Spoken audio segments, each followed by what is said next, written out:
made others sacrifice in the name of our prosperity. Who are you, a human, to defy our traditions?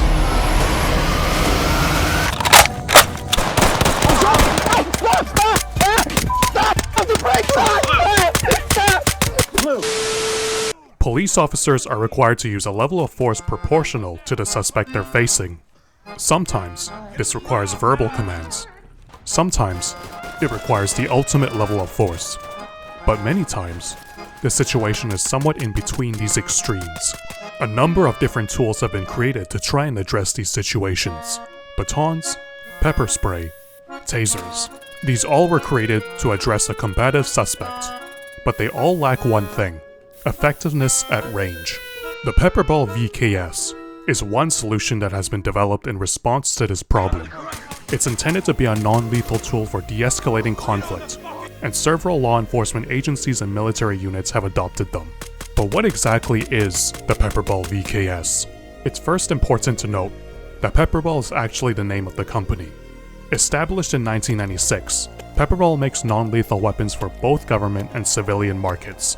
The most significant part of their launchers is the ammunition they fire. The PepperBall projectile is a hard plastic sphere that bursts on impact. There are a number of different types of projectiles available, including glass breaker rounds, marking rounds, and of course, the incapacitating rounds. In Ready or Not, the incapacitating rounds are the only rounds available from the PepperBall launcher. The way these rounds work is quite simple. The round itself is comprised of a frangible plastic sphere and the payload.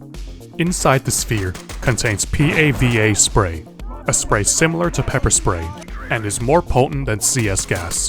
The spray works by causing an immediate body reaction. When a suspect inhales the spray, they will experience headache, dizziness, and extreme discomfort, discharging, burning, irritation of the nose, swelling of the throat, lining restriction of the airway, a tightened upper respiratory system and uncontrollable coughing, tearing, burning, and involuntary closing of the eyes, accelerated saliva secretion, and burning skin. Consult your doctor before taking PAVA spray. Now, the spray is nasty stuff, but generally speaking, none of the pain caused is permanent. The round is fired out of the launcher at around 280 to 300 feet per second. Upon impact, the hard sphere bursts and deploys the spray in a gas cloud. Anyone who comes into contact with this cloud will feel the effects of the spray. In Ready or Not, this is exactly how the PepperBall launcher works as well. Firing a round creates a gas cloud at the impact point, incapacitating anyone who walks into it.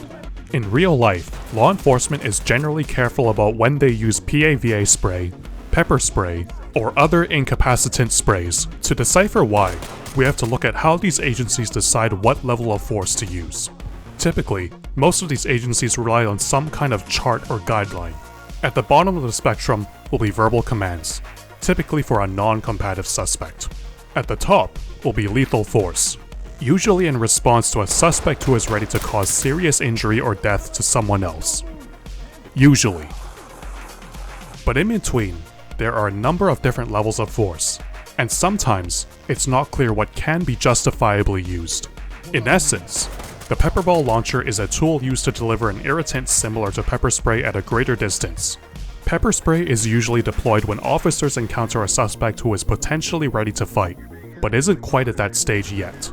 The idea is that pepper spray can de-escalate a suspect from fighting, or in other words, end a fight before it begins. Pepper spray is not meant to be used on a suspect who's in the process of fighting. By that time, it's too late. Given this rationale, PepperBall launchers fall into a similar use case. In real life, they've been used to distract and disorient suspects who might otherwise have decided to resort to violence. The distinct advantage of a PepperBall launcher versus more traditional pepper spray is their effectiveness at further range. This means the launchers can be used against some armed suspects, albeit in a limited capacity. As an example, a PepperBall launcher would be an appropriate choice for a suspect sitting down with a knife. They aren't an active threat yet, but they could become one at any point. The VKS model specifically also shares many external features of the AR-15. This means optics and attachments can be mounted, enabling an officer to make shots with the launcher from further distances, and also allows it to have a weapon-mounted light. The magazine system also allows an officer to quickly reload the launcher, but despite all these traits, it's still not recommended to use the launcher against a combative suspect, especially one with a firearm. However, in Ready or Not, the PepperBall launcher is meant to be used against everyone. Street thugs, high-level security guards, and terrorists. It'll work on them all. This is one of Ready or Not's most significant departures from reality. A suspect with a firearm intent on killing cops is one of the most dangerous threats an officer could face. A PepperBall launcher will likely cause a body reaction, but someone who is coughing and tearing up can still hold down the trigger. But in Ready or Not, the PepperBall launcher almost always stops suspects from shooting. So in game, it's always viable to use the PepperBall launcher as a primary weapon, and simply shoot every suspect you see. It'll result in a surrender almost all the time. Of course, some suspects don't immediately react to the effects of the gas. This doesn't happen often, but when it does, it can easily get you killed. There's one other primary non-lethal weapon in Ready or Not, the beanbag shotgun. The question a lot of you probably have is, which one should I use? The beanbag shotgun is a pump shotgun that fires less lethal beanbag rounds. Its biggest downside is that it can potentially kill a suspect if you hit them in the head. The beanbag shotgun is also a pump shotgun. That means you'll need to aim well, as a missed shot means you'll need to rack the shotgun before firing again. But the biggest advantage the beanbag shotgun has is that it's always effective. A suspect will always react when being hit by a beanbag traveling at 250 feet per second. In Ready or Not, it's impossible to kill someone with the PepperBall launcher. This lets you shoot at anyone you see with little to no consequence. The cloud from PepperBall rounds also lingers, meaning it can act as a barrier to suspects entering a room. A 25-round mag means that you don't need to be as accurate with the PepperBall launcher when compared to the beanbag shotgun. All you need to do is shoot in the general vicinity of a suspect, and odds are, they'll surrender. But of course, the biggest disadvantage to the PepperBall launcher is that it isn't 100% consistent. There are instances where suspects will be hit by the PepperBall launcher, but won't feel the effects immediately.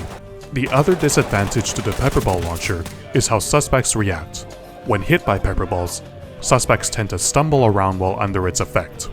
This often means suspects will wander away to a better fortified position, where they now have a better chance to shoot back at you. This is the thing I dislike about the PepperBall launcher the most. Chasing down a suspect like this can often lead to your death, but leaving them means you're allowing them to move to a better fortified position. For these reasons, I usually take the beanbag shotgun over the PepperBall launcher. But does that mean the PepperBall launcher is useless? Absolutely not. It's still a very good non-lethal weapon in its own right, and it has one unique, but crucial use case. Remember how I said beanbag shotguns can kill if you hit someone in the head? Well, your SWAT AI teammates don't know that. If you give them a beanbag shotgun, they will eventually end up killing someone. That can ruin an S-rank run, which requires you to keep everyone alive. So for S-rank attempts, the PepperBall launcher is the best weapon to give to your AI teammates. In a strict video game sense, the PepperBall launcher may appear to be obsolete compared to the beanbag shotgun in Ready or Not, but I don't think it is. Sure, it has its downsides, suspects stumbling away being the most annoying, but a weapon that can stun a suspect without having to rely on pinpoint accuracy is always going to be useful. So is it the best non-lethal weapon? Probably not. But is it a useful tool that should always be on your team? Absolutely. I'm Mr. King Dice. I'm the gamest in the land. I never play nice. I'm the devil's right-hand man. I can't let you pass, 'cause you ain't done everything. Bring me those contracts, come on, bring them to the king. If you haven't finished your plan, haven't worked assiduously, no, I cannot let you pass. Don't you mess with me. Don't mess with King Dice. Don't mess with me. Don't mess with King Dice. Don't mess with me.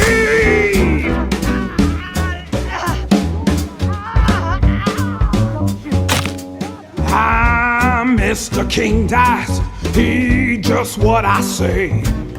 The devil has his price, and I'll make sure you pay. I don't have time to mess around, and I hope you will agree.